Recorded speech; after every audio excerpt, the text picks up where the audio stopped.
자, 다음은요. 어제 있었던 안철수 후보의 입장 표명 이 내용 좀 다뤄보겠습니다. 일단 그동안 총리설 있었는데 이거 아니라고 얘기했어요. 고사를 한 거죠. 보겠습니다. 총리 고사했다. 안철수 이유 있는 일보 후퇴다. 자, 후퇴긴 하지만 이유가 있다. 뭔가 더 큰 걸 봤다는 뜻으로 보입니다. 행정 경험보다 당내 어떤 경선, 그러니까 당내에서 어떤 우위를 차지하는 거, 영향력을 확대하는 거, 여기에 방점을 뒀다는 거죠. 그리고 주식 처분, 국회 인중 등도 걸림돌 아닌가 이렇게 적고 있습니다. 자, 그럼요. 어제 안철수 인수위원장이 여러 가지 얘기를 했는데요. 먼저 첫 번째 영상으로 준비한 게 있습니다. 보시죠. 내각에 참여하지는 않는 것이 오히려 더 부담을 덜어드리는 것이겠다. 그것이 당선인의 생각하시는 그런 전체적인 국정 운영 방향을 잡는데 더 도움이 되겠다는 그런 판단을 하게 됐습니다. 자격 있고 깨끗하고 능력 있는 분들 장관 후보로 열심히 추천할 생각입니다. 지방선거에 대한 생각은 없습니다. 자, 그동안 혹시 뭐 지방선거 뭐 어디 시장 뭐 도지사 나가는 거 아니냐 이런데 그거 아닙니다. 그리고 총리 여기도 아닙니다. 당으로 갑니다. 이렇게 강조를 한 거예요, 지금요. 그러니까 총리 설 이게 아니라고 좀 명확하게 했습니다. 자, 다음 관련 만평 하나 있습니다. 보시죠. 자, 여기 이 만평은 이게 장대 높이뛰기로 묘사를 했는데요. 일단 여기 보면 장대 맨 위에 총리직이 있죠. 굉장히 높습니다. 그러니까 이거 험난하다는 뜻이겠죠.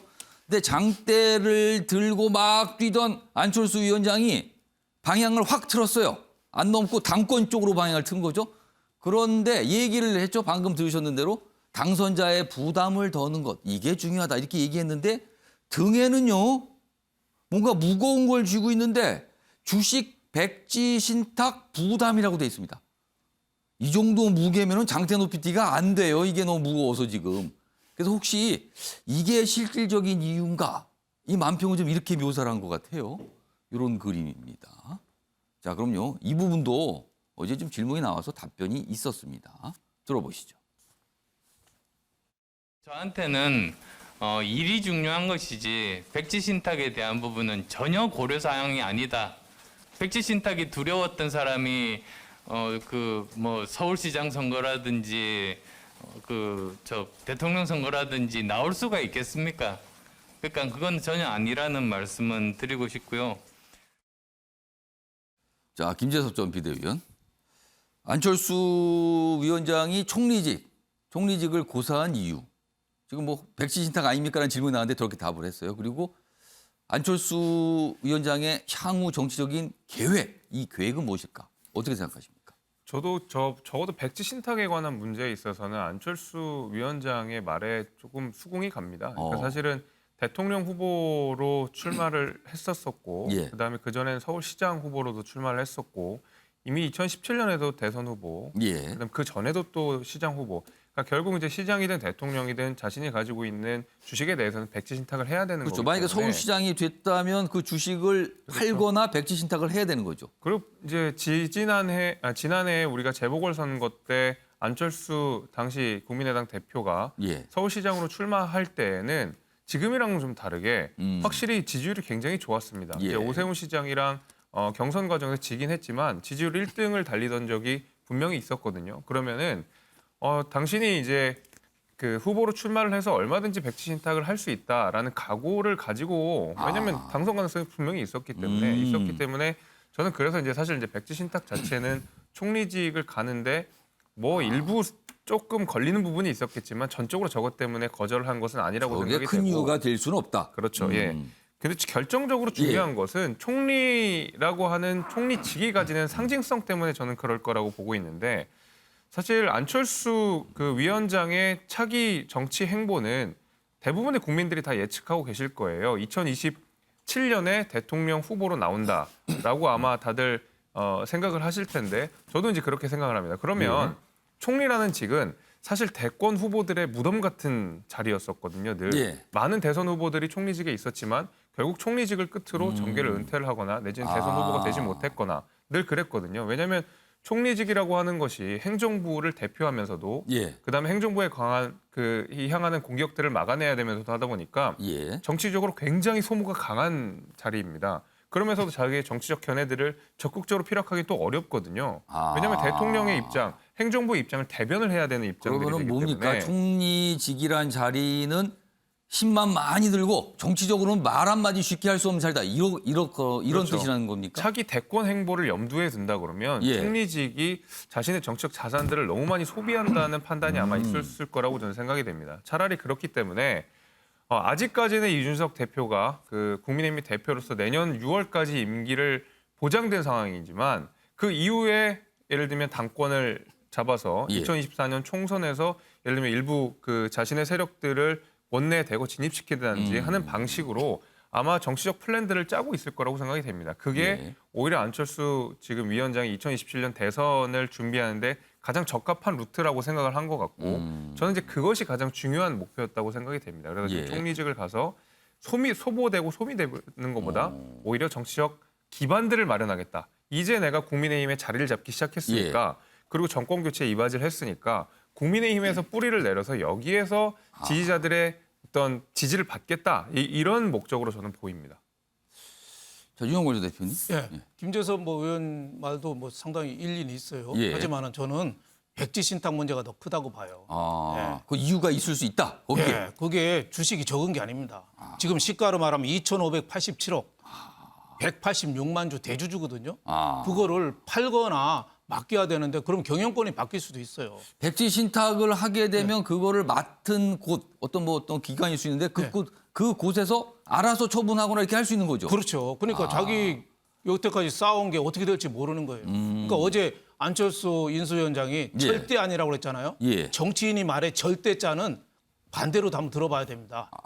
어떻게 알았지? 이 뜻으로도 저는 받아들여요. 절대라는 의미를 그렇게 해석할 그렇죠. 수도 있다. 저는 인사청문회가 겁나서 총리 안 한다? 예. 인사청문회에 제일 유리한 사람이 안철수 위원장입니다. 왜냐하면 중도 이미지가 있고 예. 정치한 지 10여 년 됐기 때문에 예. 민주당이 자칫해서 비토를 하면은 오히려 지방선거 앞두고 역풍이 불 수도 있어요. 오히려 다른 사람이 인사청문회가 어렵지 안철수 예. 위원장 오히려 쉽거든요. 그래서 저는 뭐 5년 후에 대권을 위해서 전략적 후퇴한 거다. 뭐 이 얘기도 일리가 있고 다 이유가 있지만 예. 가장 큰 거는 저는 백지 신탁이 직접적인 원인이 됐을 거다. 서울시장 같은 선출직은 그래도 뽑혀서 한 4년 임기도 있고 한데 예. 총리는 뭐 사고 한 번만 나도 집에 가야 되잖아요. 임기라는 게 딱히 없어요. 그렇죠. 예. 없어요. 그러니까 그런 판단한 거 아니냐. 그리고 저 전략적 후퇴가 저 쉬운 건 아닙니다. 당권 도전한다는데 지금 이준석 대표가 임기가 내년 6월이에요. 예. 앞으로 1년 한 2개월간 인수위 끝나면 한 1년간 저 백수로 이렇게 해야 되거든요. 예. 그래서 저는 백지 신탁 가능성이 굉장히 크다 이렇게 보고 있습니다. 정대 변호사 발언 기회 요청하셨죠. 예. 왜냐하면 이 안랩이 물론 창업자이니까 저는 뭐 애정이 있는 건 많은데 현재 어떻게 주식을 갖고 있냐면 예. 본인이 일단 18.6%를 갖고 있고 재단 통해서 동그라미 재단 통해서 9.99% 갖고 있습니다. 그러면 본인이 예를 들어서 지금 실제로 재배하고 있지만 예. 그거를 이제 나눠놓고 있는 거거든요. 그러면 제가 보기에 뭐 백지 신탁을 하면 말씀처럼 맡기면 거기서 이제 처분을 60일에 처분해야 되는데 예. 그렇게 안 그더라도 뭐 재단에 맡기듯이 그렇게 해도 되거든요. 그러니까 아마 우회적인 방법을 찾을 수는 있을 거예요. 물론 이제 근데 그러면 또 지적을 받을 거 아니에요? 그렇죠. 그렇긴 예. 한데 안철수 지금 위원장이 어쨌든 정치를 해서 공직으로 나가려면 이 주식은 어떻게든 해결을 해야 되거든요. 국무총리뿐만 아니라 앞으로 뭐 대권을 하든 뭐 장관을 하든 뭘 어떤 하든. 선출직이라든가 그렇죠. 뭐 장관들 뭔가를 한번 맡게 된다면은 그렇죠. 그렇기 때문에 이 부분은 아마 본인이 어떤 식으로든지 간에 뭐 재단에 맡기든 아니면 뭐 다른 뭐 증여를 자식들한테 증여를 하든 그러니까 본인의 영향력을 행사하면서 백지 신탁을 안 해도 되는 방법으로 아마 고민을 할 것 같아요. 뭔가 계획이 있을 것이다. 그 부분도 분명히 알겠습니다. 아무튼 뭐 만평이 이렇게 좀 묘사를 하고 있어요. 요 내용은요. 자, 그럼요. 안철수 후보 그럼 앞으로 어떻게 되는 건가? 이걸 좀 집중적으로 더 들여다 보겠습니다. 기사 있습니다. 보시죠. 자, 총리직도 출마도 지방선거 출마도 고사했습니다. 내년 당대표 도전으로 선회한다. 지금 국민의힘과 국민의당 합당 절차 진행 중이거든요. 그러면은 합당이 되면요 국민의 힘이 되는 거예요. 전체적으로. 자, 그 당의 당대표를 내년에 노린다. 이렇게 됩니다. 여기 보면은요. 일단 뭐 당선인 뜻 뭐 이런 얘기했지만 이런 얘기도 했어요. 당 지지 기반 넓히는 일. 그리고 정권 안정에 공헌한다. 뭐 이런 얘기도 꺼냈거든요. 자, 그럼요. 어제 이 부분과 관련된 영상도 있습니다. 보시죠. 당권이라는 게 지금 이준석 대표 임기가 내년이니까요. 지금 당장 그 생각을 하고 있지는 않습니다. 저는 앞으로 어떤 일을 하는 것이 좋은가? 저는 그 당의 지지 기반을 넓히는 그런 일들, 그리고 또 정권이 안정될 수 있는 그런 일들에 제가 공헌을 할 수 있는 바가 많다고 생각합니다. 자, 관련 기사 하나 더 있거든요. 좀 더 분석하고 있어요. 보시죠. 당권 도전 명분 챙긴 안철수, YS, 김영삼 전 대통령처럼 2인자 건너뛰고 5년 후 대권, 여기에 무게를 두는 거 아니냐. 아, 그러고 보니까 YS 과거에 합당, 그리고 그 합당한 정당의 당대표, 그리고 대권, 이런 과정을 거쳤거든요. 이 과정을 생각하는 거 아니냐는 겁니까, 지금. 그런 전망이 좀 나오고 있어요. 자, 박찬영 교수님. 네. 안철수의 정치적인 길 앞으로 순탄할까? 어떻게 전망하십니까? 뭐 쉽지만은 않습니다. 넘어야 될 게 두 개가 있습니다. 예. 아까 명분으로 당 지지 기반을 넓히겠다라고 얘기를 했습니다. 예. 중도 확장성을 갖겠다는 얘기예요. 아. 그러면 두 가지를 해야 됩니다. 하나는 정책에서 중도 지향이 돼야 되고 또 인물을 또 그런 인물들을 많이 내각이나 또는 당에 특히 당에다가 많이 집어 넣어야 됩니다.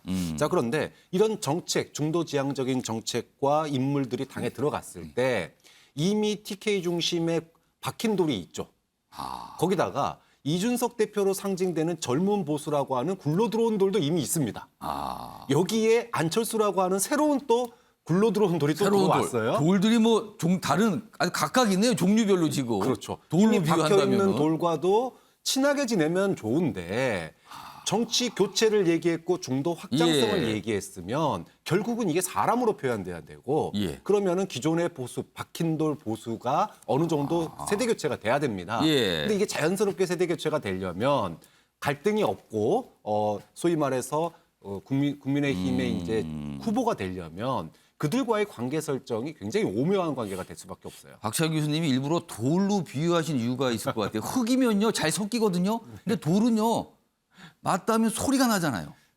누가 당의 주도권을 가져갈 거냐 문제입니다. 그런 측면에서 본다면 예. 앞으로의 2년이 안철수 대표의 5년 뒤를 이제 결정짓는 과정이 될 텐데 예.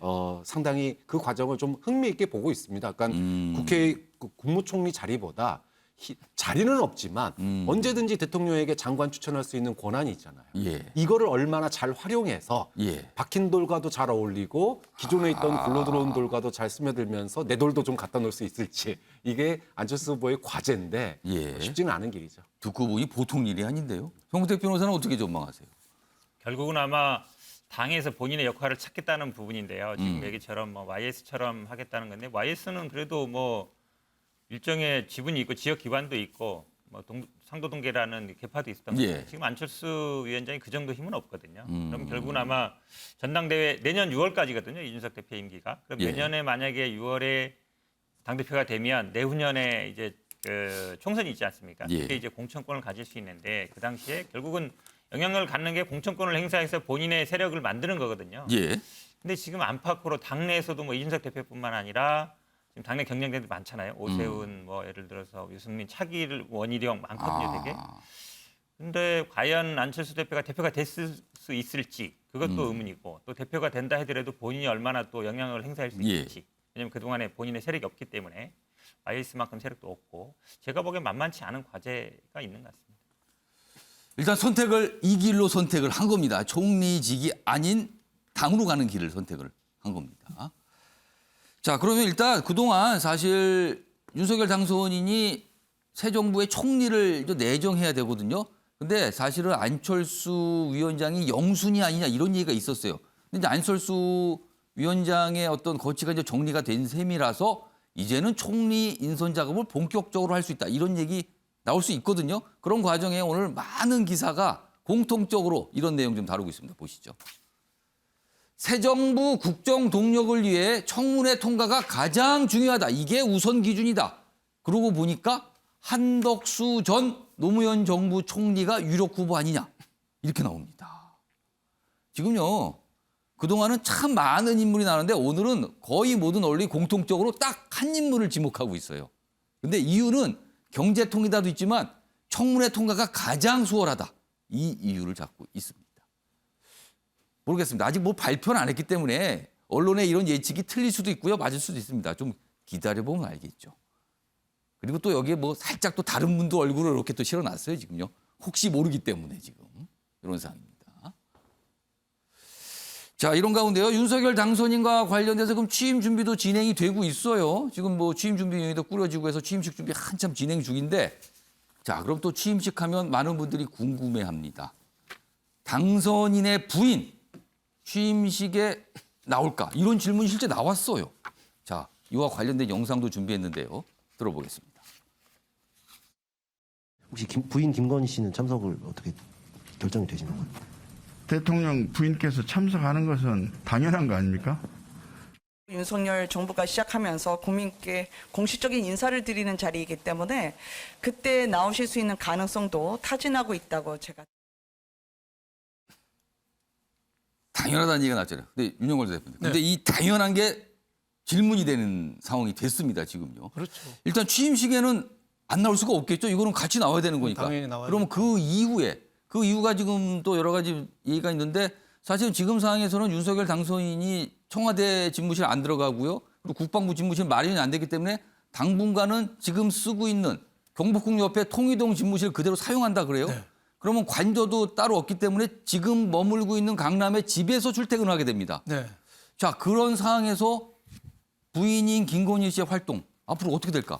어떻게 보십니까 지금? 그러니까 선거 과정에서 계속 활동을 못 했잖아요. 예. 이제나 나올까 저제나 나올까 계속 여러 가지 뭐 의혹이 제기되면서 예. 이제 취임식에도 나오느냐 안 나오느냐가 화제가 될 취임 정도로. 전에는 나오지 않을 걸로 보세요? 네, 취임 전에는 뭐 여태까지 안 나왔는데 계속 안 나오지 않을까 이렇게 어제 명동에 밥 푸는 행사 윤석열 당선인이 했잖아요. 예. 봉사. 예. 그런데 같이 밥 푸면 좋을 텐데 안 나온 거잖아요. 만약에 예. 통상적인 상황이었다면 같이 나왔을 수도 있죠. 그렇죠.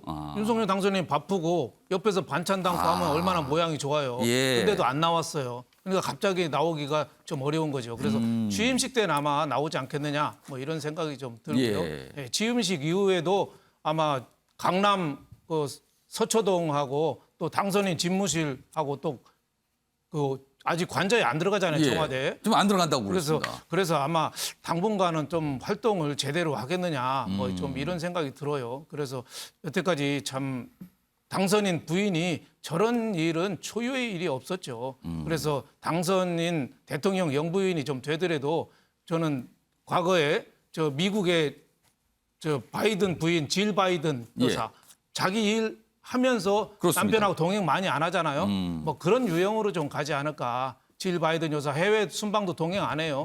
그래서 어느 정도는 뭐 기본적인 역할만 하지 어느 기간 동안은 뭐 나서지 않을까 뭐 이런 생각이 들어요. 그래서 당선인 부인이 되더라도 저는 좀 자기 관리를 좀 특별 사정 감찰관도 좀 두고 예. 특활비 같은 거 좀 논란 좀 안 나게 하고 좀 솔선수범을 과거 이승만 대통령 부인 프란체스카 여사나 DJ 부인 이희호 여사 같은 굉장히 검소했잖아요. 예. 좀 그런 모습을 좀 보이면서 자기 일은 자기 일대로 계속 하는 뭐 그런 영부인 상을 좀 보여주는 게 좋지 않겠느냐 저는 이런 생각이 들었습니다. 박주선 취임준비위원장이 뭐 부인께서 참석하십니까 질문을 받고 당연한 건데 그걸 뭐 질문했냐 이런 취지로 했는데 당연한 건데 질문을 하게 되는 상황이 사실은 좀 돼 있습니다 지금요. 자 그러면은 지금 윤영걸 전 대표님의 전망대로라면은 취임식 전에는 어떤 모습이 없고 취임식 날 취임식장에서 나 모습을 볼 수 있다. 지금 일단 이렇게 좀 전망은 됩니다.